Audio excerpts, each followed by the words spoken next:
Okay. Well, welcome everyone. Welcome to the Board of Education policy meeting. Today is Thursday, February 8th. The time is now 5:02 p.m. With me this evening, I have Mary Ellen Flaherty Ludwig, also have Ginny Randolph. We have Ralph Valenzizi and attorney Louis Braid this evening. So our schedule is going to be a nice jam-packed schedule. We'll be going over the AI framework regulation policy, Series 5000 student attendance truancy and chronic absenteeism regulation, Series 5000 student discipline, Series 5000 students' use of district's computer system and internet safety, and Series 5000 use of private technology devices by students.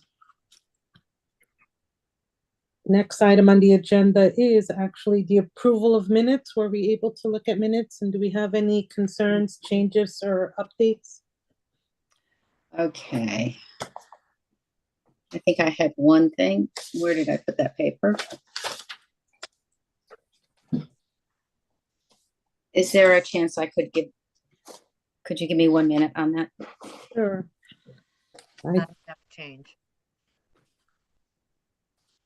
I have it here.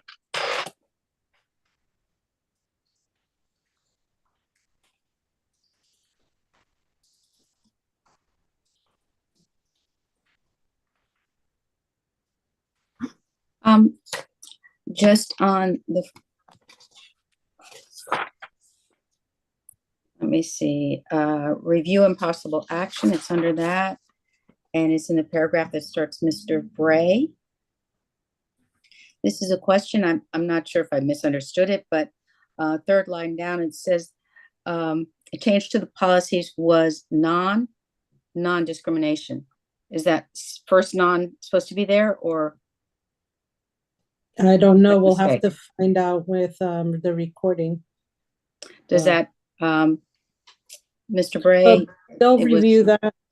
So Okay. that is under possible action. Please look at that. And then on the last paragraph, it's first sentence, Ms. Flaherty Ludwig brought up the misunderstanding that can occur due to the no difference. It should be, the word no shouldn't be there, to the difference between state and school districts. Okay. That's it. Thank you. Janine, all good? Yes, thanks. Okay. So motion to approve the minutes, please. Mary Ellen, okay, so approval of the minutes with those two changes. All in favor, please say aye and raise your hand. Thank you, ladies. Public comments? I didn't see any public comments come in through the email, and I don't see any hands up for anybody today. All right. No, yeah. So thank you very much. And did you want to switch the regulation up or? Yeah, I figured, Louis, just because the last A, C, Okay. D, and E go together. Okay. I figured I'd just put the attendance one so you can talk about it first, and then I'll just talk about AI the rest of the time. Okay. So motion to move B, Series 5000 student attendance truancy chronic absenteeism regulation to the top of the agenda. So moved. Thank you. Approved. Thank you. All right. So Attorney Lewis, you are on. Okay, Ralph, you want to start this one? I will definitely. Yeah, let me pull it up on my screen. And so tonight our overarching agenda items are going to be focused around AI, but we did have one it's actually not even a vote because it's just a regulation update. But it had to do with attendance, truancy, and chronic absenteeism. So there were a couple changes. It's more for your information that we'll make this adjustment. That beginning this past year, we had school mental health specialists can conduct evaluations on truant students, which was in addition to the regulation. And I think there was also an amended definition of excused absences and unexcused absences as they relate to remote learning. So those were the two minor changes in the regulation that just uphold with everything else that's going on. I don't know, Louis, if there's anything else that needs to be said about it, but No, since this was a regulation change, it really was I mean, the language is the same with the exception of those minor updates. And it's not something that needs to be approved, as I understand the board's rules. yeah. So it was really more for information. And when we do see any of these regulation changes too, we'll try to bring them up quickly.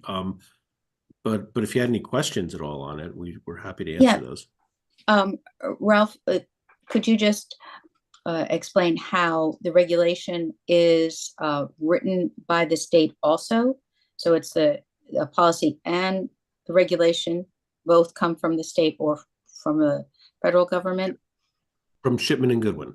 So Okay, yeah, so these are model regulations that align with the policy that we have in place by Shipman and Goodwin. And so there were no changes to the policy, but they felt as though with some of the changes in excused and unexcused absences, for an example, this right here, which is up on the screen, there was a change in the definition. So they just made the change in the regulation. And I mean, once again, it's not something we have to share, but we feel like when we can, we want to make sure that people are aware that there was a minor change made to the regulation. Okay, so next meeting or next time we do this, if we can highlight, so when, if the public Yes. is looking at it, it's easier for them to see where exactly the minor changes. Okay, yes. That would be Yes. helpful. Yeah, no. Mhm.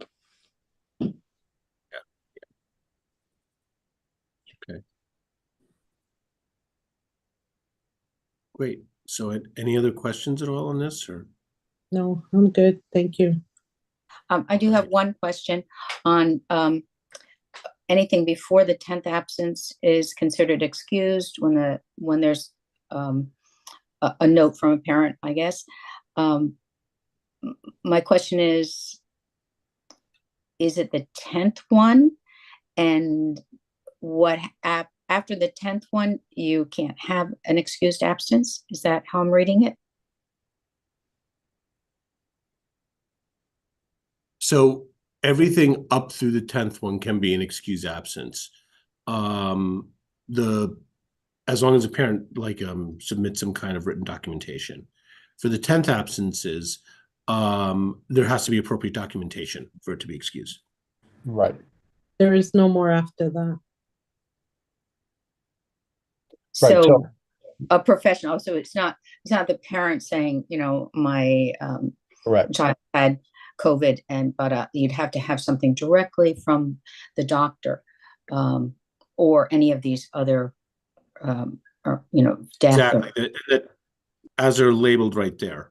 Yes. So student illness, religious holidays. Right, board that is appearance. standard. That's standard. Yes. Okay, just checking. And then if I could peel it back just a little bit more, when you are attending remotely, how is the attendance taken just by the teacher? So it's just an attendance recorded by the teacher. Yeah. So I mean, a good example would be our virtual academy. The teachers take attendance. So, yeah. So that part is the same. Yeah. Okay. Thank you very much. Mm-hmm. All right. And so this is, I guess this is the fun part of the meeting. So the rest of our meeting is going to talk a little bit about AI. And what I wanted to do was take a few minutes, and Luz, please jump in at any time too with this. Take a few minutes to talk about what we're putting into place in the sense of a regulation for AI, which is new, and then what modifications we're making to three of our we're putting in a new AI policy with a regulation, which is new. And then we are modifying 3 of our policies with additional language, which is highlighted, Diana, for what the changes are, so that we can see that the changes for those 3 policies, because AI will affect those 3 policies. And so we'll review that too as well. There's obviously, you can't turn on the news without hearing about AI. And it's something that as we move forward, we want to make sure as a district that we have some procedures put into place. Now, it's so hard with like a new technology like this to be able to kind of encompass it on what you can do and what you can't do. So our goal right now, and this is the first time we're doing this. Shipman and Goodwin still does not have a model AI policy, but CABE does. Okay. And the CABE policy really focuses around, and I'm just putting it up right now so you can kind of see it. This is actually the policy right here. And it talks about the Board of Education being committed to providing our students with the most effective educational experiences, to foster, learning opportunities for students. And as we do that, we want to make sure that we know that AI is something that is going to be needed to be used in time. We want to make sure that we're mindful of how we use it, and that we're responsible, and that we're using it ethically, because there's a lot of things that have to, that come into AI, and you'll see in a moment what we're doing as a district to make sure we implement this policy correctly. I have a big concern around bias in AI, and how we actually make sure that that's in place, and we make sure that students understand that there is bias in AI at the moment, and how they need to make sure they keep that in the forefront, and teachers too. And while we're, the last couple of portions of the policy itself talk about, when you are using AI and stuff, we want to make sure that it's being used in the learning environment to leverage the advances in technology to improve student learning, and make sure that they're equipped to be able to have the skills needed for what they're going to need to know when they get out of school. So this aligns directly with what we've been talking about more around our portrait of a graduate. Those skill sets that we talk about with a portrait of a graduate, using tools like AI is really important. So this really refers to recommendations, meaning saying that this is how you should, this is a responsible use of AI. We're going to review a regulation that goes along with this, and some work that I've done with our staff around building guidelines to start. And then the last 3, actually, the Shipman and Goodwin ones talk about it from the other end, which is what happens when there's an unauthorized use of AI, and how we address it. So like I said, so we're trying to address this from both ends, making sure that we're putting in what makes sense for people to use and why it's so important, but yet also trying to put guardrails up at the same time as we move forward. And this is going to be an ongoing process. I think districts just know that we want to make sure that we're addressing this. Our state is now trying to address some AI legislation too as well. It's a big moving target at the moment on how this is going to look. So really, I think this is our best bet to move forward, is to make sure you put something in place that talks about this is the right way to use it, and we want to make sure that there are some things you don't do with it. So this is actually the policy, and there's a regulation that goes with it. Our regulation really just talks about considerations. How should you implement AI in your district? It gives guidance for that.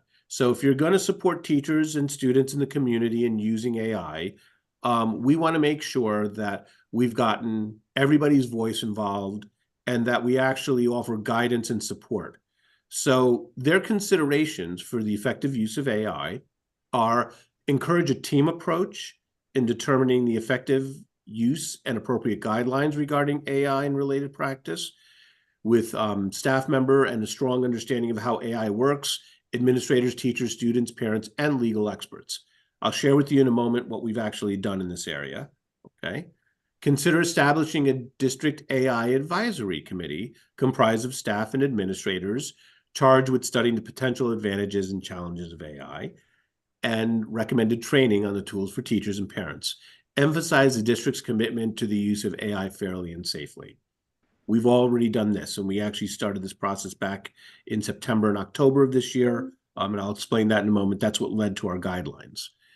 Before assigning AI work, ensure that students have access to the tools, and that's something that we're working on right now to make sure that they have safe access. Review how generative AI and artificial intelligence works, expectations for safe and ethical use. That gets tied into our framework, which you'll just see in a moment. And then we want to make sure that students are provided instructions and reminders. So all of these different bullet points here really talk to, things that we teach in digital citizenship, things that our library media specialists address even at a young age, whether it's AI or not. How do we make sure that we're actually being ethical in our use of technology? And the last piece talks about the acknowledgement of AI tools. So when we revise our responsible use policy, we will actually add in a section in there about generative AI and how it should be used. So it'll just be another statement in our student responsible use policy as we move forward. So these are all recommendations. It's not as a regulation, it's saying that this is what they recommend to do, but it's not necessarily what you have to do all of them.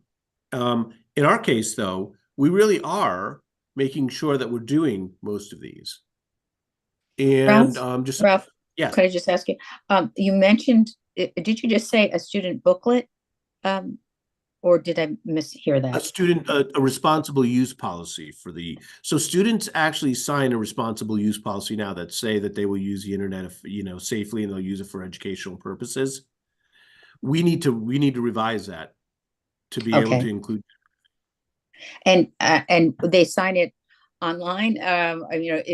Who keeps the documentation on that? Do they have access to it after they sign it to read, well, what did I sign? How does that work? Yeah, so it's a mixture of both, but we're the first place we're starting this and in a new process is, since all of our schools will be digital promise schools, before students receive these new Chromebooks, they will actually be signing off on a new responsible use policy. So we're doing that in conjunction with Verizon.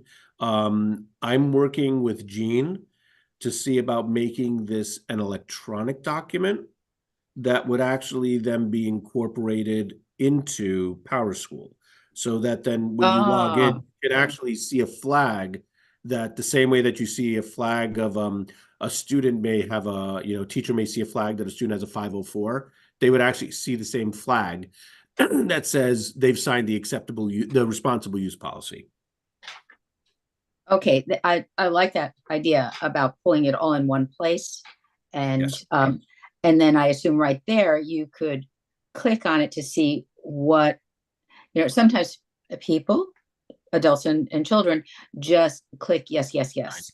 But from time to time, they might want to look at, well, what did I sign exactly? What am I responsible for?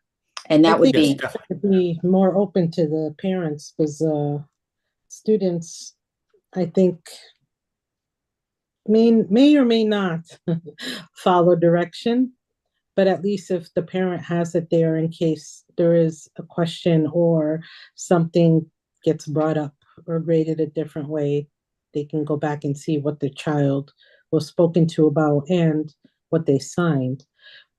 Yes. Will the parents be getting a copy of this also? The parents, at the 6 through 12 level, the parents actually have to sign a copy. So they'll also be doing that as well as with the students. At the younger grade levels, I corrected. No, that's right. They do sign it at the younger grade levels. It's a parent that signs it as well. And we do have, just trying to make sure that everything kind of transferred over, but the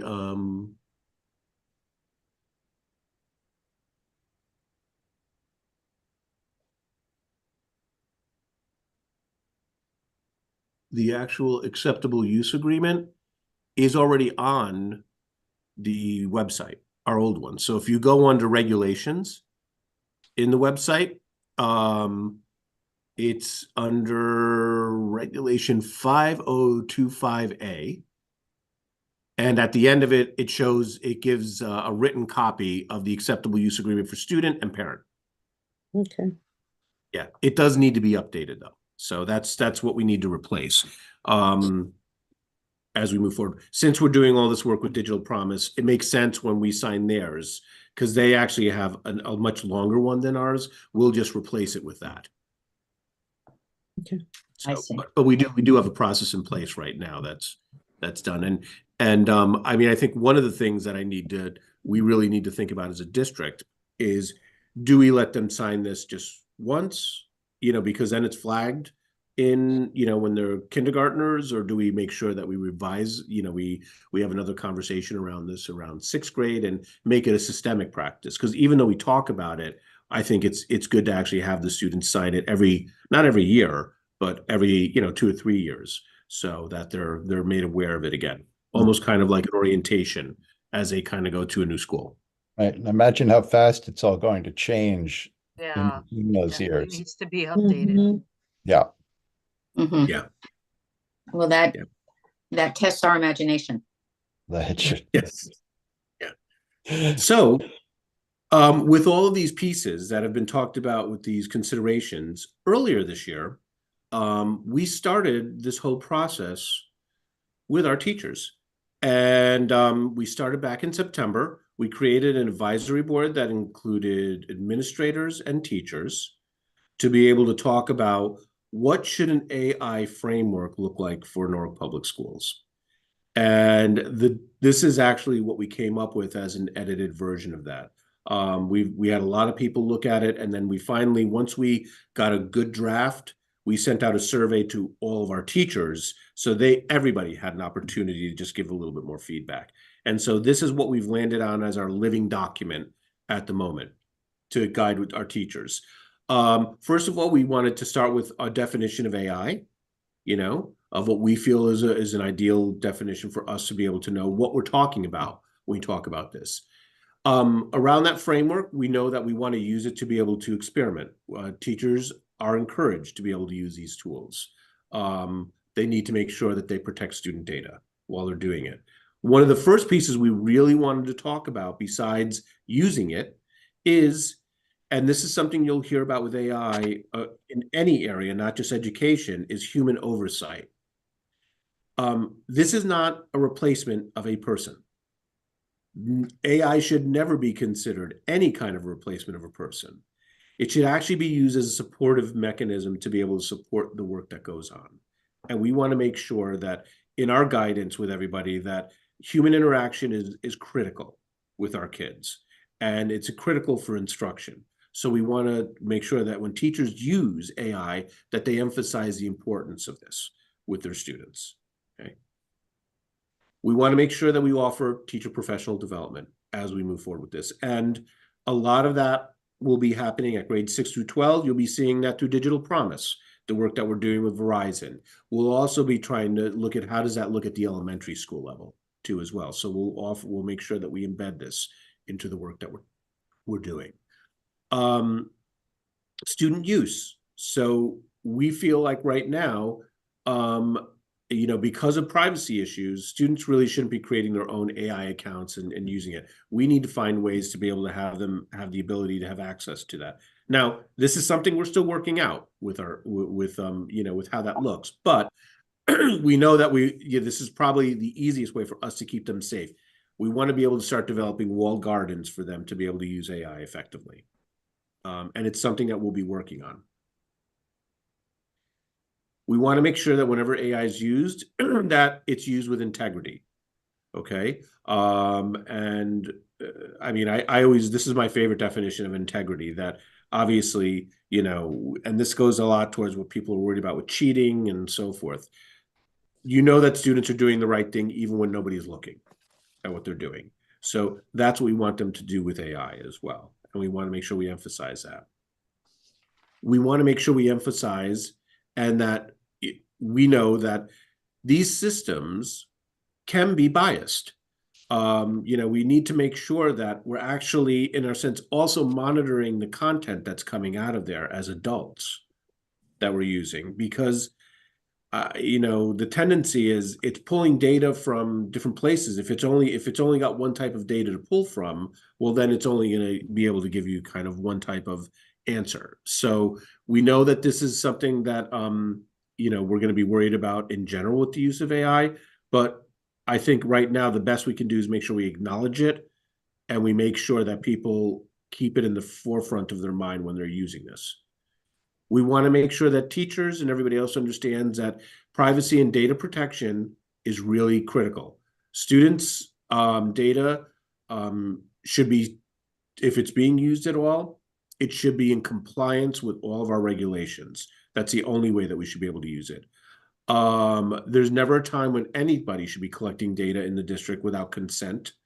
And we need to make sure that if we are sharing data and there's even consent, that we're using things like encryption, that we're only giving access to the data that they need, and so forth. So this is, just good practice and good policy, regardless of AI. We want to make sure that that these tools are actually compliant with our state laws. We want to make sure that there's transparency with what we're doing, so people know when we're using AI, and that they understand the purpose of that. So, I mean, there's really nothing wrong with a teacher trying to, improve their lesson planning by using a tool like AI to say, I really want to be able to build a better formative assessment for this lesson and stuff. And this is what the lesson looks like, but people should be made aware of that, as we move forward. So we need to be transparent with that.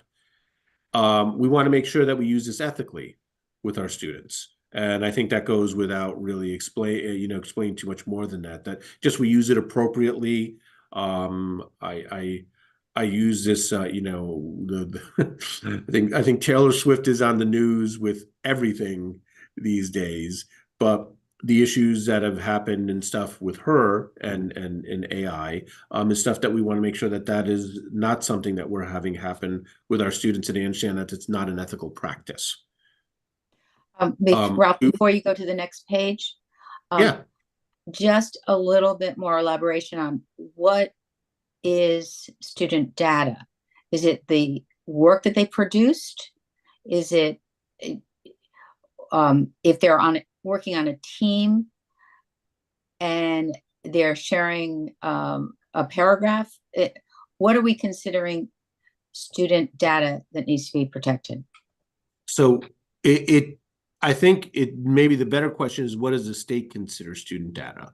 Anything that's tied to an educational record is really what we consider student data. So anything that's tied back to the student would be considered that data. I mean, even, in our case, and correct me if I'm wrong, Louis, now that we have their health records and stuff, that's even considered student data at this point. I could see that as student data, but I'm a little befuddled on, would every report that's handed in digitally be considered student data? Yeah, we wouldn't want their students' work unless we've actually, gotten consent or for any other reason. But student data could also be the registration and any information, because we have no Yes. control of AI. Right. There's different ways under FERPA that student information, student data is managed. We have different rights with regard to directory information, for instance, to release that information as opposed to other student records. But the basic definition is anything that the district maintains in writing regarding the student. That's the very broad definition of these things. Sometimes data can be looked at in the sense of what are their grades, what is their, do they have an IEP, all that kind of thing. But it really is even broader than that. It is broader than that. So, for example, if the student had end of the year report that the teacher kept a copy because she wanted to compare over the years, that would be considered student data. Yes, absolutely. But possibly not every quiz that's returned, that wouldn't be considered data. would it? Anything that the school, if it's returned, no, then it's the students again. But So if it's a little different now that we have this, digital aspect to it. correct, so if there's any record of it in the digital realm that we control, it still is. If it's given over and then it disappears, which doesn't usually happen, then no, then we don't have a record of it anymore. The student does. But Okay, I like what you're saying. Any record in the digital realm that we keep Mhm. is what we're talking about. That you're elucidating it. Thank you. Yep, no problem. Yeah, but it is fuzzy because I mean it's changing so quickly and there's so much data that's out there and how does that get collected? And we need to make sure the tools that we're using are compliant. And like I said, we're definitely doing that to the best of our ability. And the first step in that is actually making sure that staff and students understand it, which is why this framework is important. Yes. Oh, critical. Yep. So we also, as we said, things are changing all the time. We need to make sure that we have continuous evaluation, and we need to do regulation reviews, which is what we're doing tonight. So, the idea of looking at this on a regular basis is what we need to start doing as a district. So we're putting in so the goal tonight is to put in an AI policy that guides us and gives us regulations. We happen to be already implementing these regulations. So I think, as a district, we're moving in the right direction. All we can do is to keep trying to keep this in the forefront as things change, because every day there's something new happening with AI. And it's going to be critical that we keep on top of it as educators, but we also make sure we find ways to help our kids learn about it, because this is going to be their reality when they come out of school. And this is why that portrait of a graduate, well, we just don't talk about the academic pieces, but what are the other skills that kids need? Those skills are things like knowing how to be able to manage these types of tools so that they become productive in the workforce as they get out. So I'll leave it at that for these first two pieces. If you guys have any questions at all on the policy and the idea of putting a framework in place for our teachers. So go ahead. Not on that exactly, but how difficult is it for you with short staffing in IT to be able to keep up with all of these changes? And is that something that we need to look at, as a board for moving forward in the budget season? Like, what are we facing, because this is all new. Yeah. Well, I know that, and so this is taking off the policy hat and just talking about, operationally what needs to happen.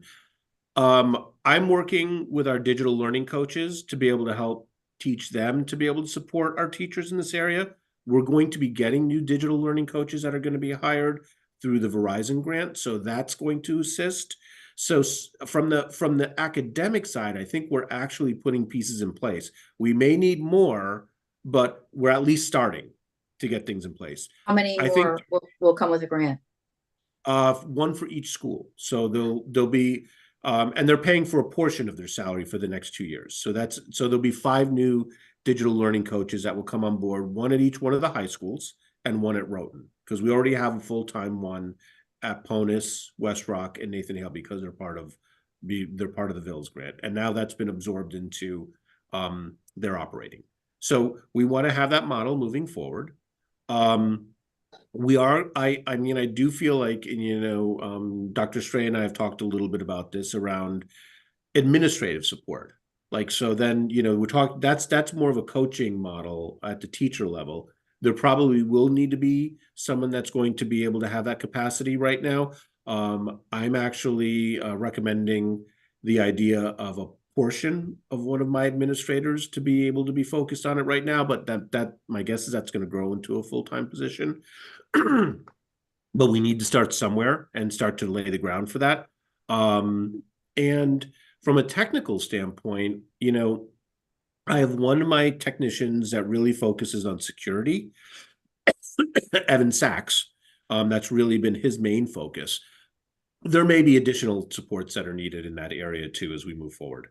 But you know, I think I tend to want to make sure that we know how we can kind of scale those resources up, use what we have currently, and be as prudent as possible so that we grow. But I do think that it's going to grow in the next year, that we're going to need a little more support. Okay, thank you. Sure. And so I guess if there's no other questions on this piece, I'd like to talk about. Ralph, Oh, sure.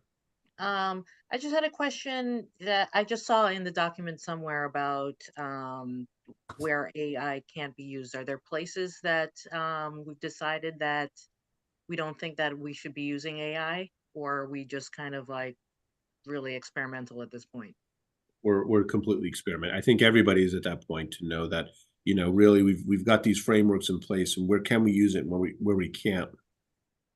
It's also sometimes hard to judge too, you know, how much it's actually being used when it's even outside of our walls, you know, with students. So but we are, like I said, this is something that everybody's at those infancy stages with this, and we're not exactly sure where to go. But my concern is that if we don't have some of these pieces in place and we don't start somewhere, we'll be really behind the eight ball when you know, as it kind of grows.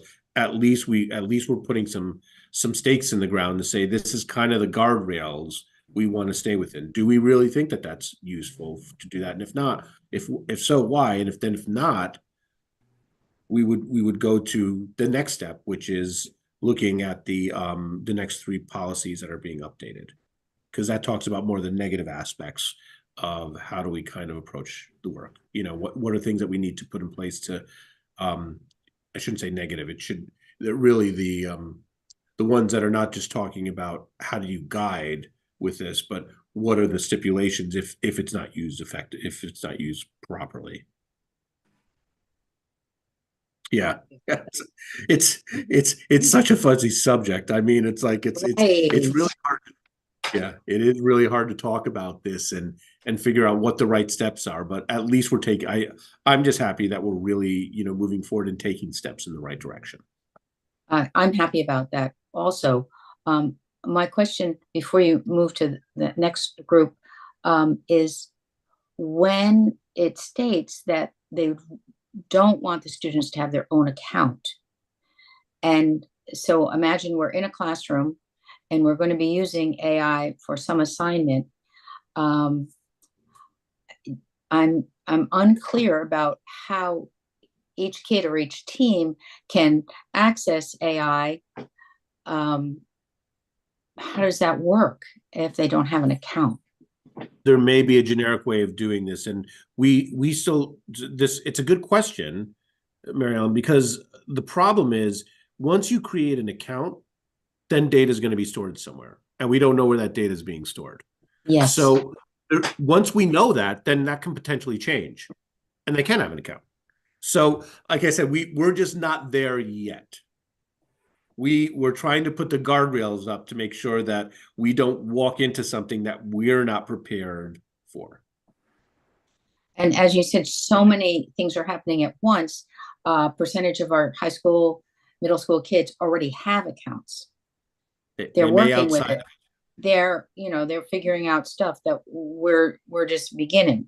So that's baked in. That is how our society is right now. The kids are savvier than we are.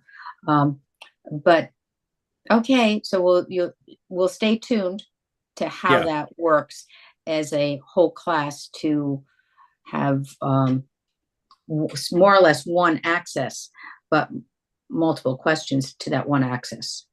Yeah, and this, maybe to end this piece of it too, think of it also as like the same way we approach data security. within our walls, we can make sure that we put up certain parameters to be able to keep our kids safe and yet give them opportunities. Once they leave those walls and they go home, we can't necessarily control what they do on a home computer. But hopefully, we've also, by putting up the walls, we've developed ways to teach them the right and ethical things to do so that then when they go home, they actually do that outside of our walls as well. The same thing goes with AI. We Okay. can't give them Okay. necessarily a student account yet, but we would hope that by teaching them the right way to use AI, they'll actually make sure that they're using it in an ethical manner before they, when they're outside of our walls. I see. Lofty goal. Yep. So then that's our first policy and regulation. The other three policies are policies that currently exist, and they're minor tweaks that Shipman and Goodwin made to talk about the unauthorized use of AI. The first is student discipline. So this is our current student discipline policy. And under definitions, what they've now included is a definition for generative artificial intelligence, so that it's another category. In case students use it in an inappropriate manner, we now have it in our discipline policy, so that then we can actually make sure that it's referenced there as one of those other areas of harassment or anything else that we have in our policy. I mean, Louis, I think that's the quickest way to explain it, right? Yeah, I think so. So really, this one sentence is the one difference, is they've added the definition in there, so it's encompassed in our discipline policy. Our Right. next policy, yeah. Right. I was just going to note, and I think you kind of hit on this, the discipline policy that that Shipman gives us encompasses, and it's always changing. It comes before you, I'm sure, or will continue to come before you on a regular basis, because it encompasses all of the disciplinary issues that we face, right? And this is one of the new sort of up and coming potential issues. So I'm sure other things will be added to this as we go forward, even this year, if not early next year.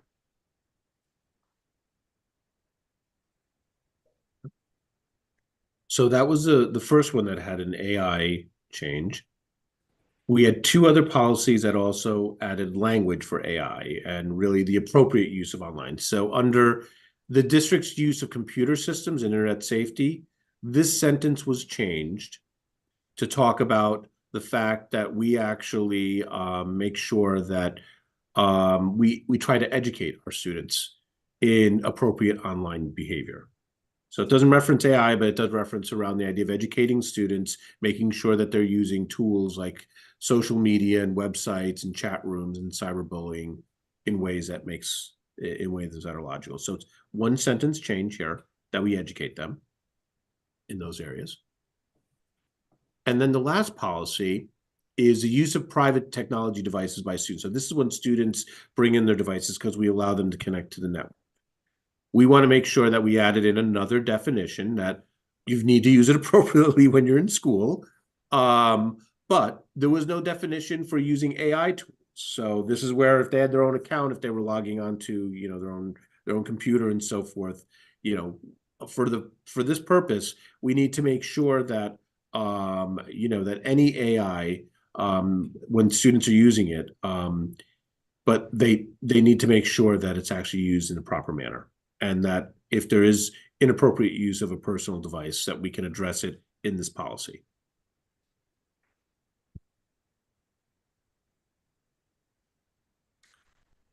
Ralph, in the internet safety one, you don't name AI in what we added, but just that online digital, just in a general way, is something we need to educate our kids in.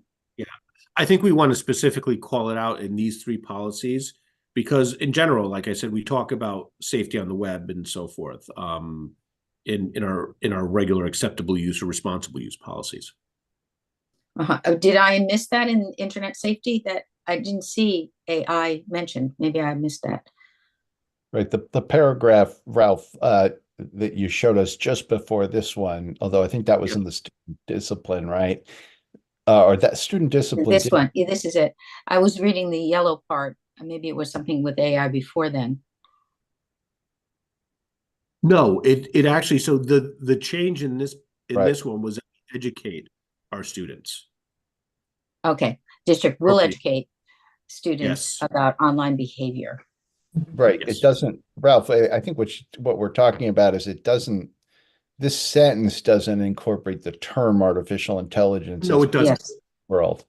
No, Do it you think- doesn't, but it was changed for that purpose, though. I mean, it was one of those No, items I that was. understand that. I was just wondering whether we, that was the rest of my question.